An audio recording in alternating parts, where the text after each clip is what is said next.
When I first signed up for creative writing, I was thrilled.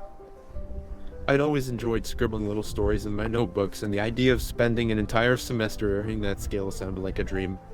I wasn't exactly Hemingway, but I figured I had a knack for spinning a tale or two. Little did I know that the class would teach me more about my friend Ryan than about writing. Ryan wasn't exactly the writer type. He was my best friend, but the guy spent more time gaming and scrolling TikTok than reading or writing anything. So I was shocked when he told me he'd also signed up for the class. Writing's easy, he said with a shrug when I asked him about it. Besides, I have a secret weapon. I raised an eyebrow but didn't press. Ryan loved his secrets, and he loved surprising people even more. It wasn't until the first assignment was due that I found out what he meant.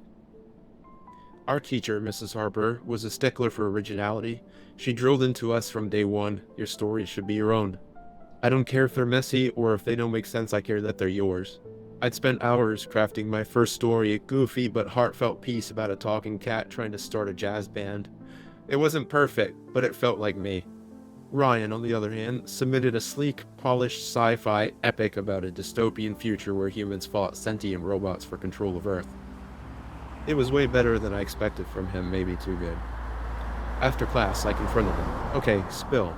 How did you write that? He grinned like a kid caught sneaking cookies. I didn't. ChatGPT did.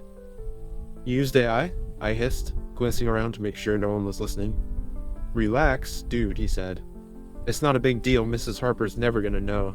And besides, the stuff it comes up with is way better than anything I could write. I didn't know what to say. Part of me was impressed by his audacity. Another part of me felt a little cheated, like he was gaming a system I'd actually cared about. But I didn't rat him out.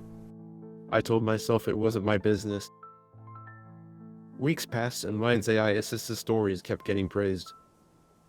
Mrs. Harper even read one aloud, calling it an example of exceptional creativity. Meanwhile, I was grinding away, pouring my heart into stories that felt clunky next to Ryan's polished masterpieces. One day after class, Mrs. Harper pulled me aside. Ethan, she said, I want to talk to you about your writing. My stomach sank. Was I in trouble? Was she going to tell me I wasn't good enough?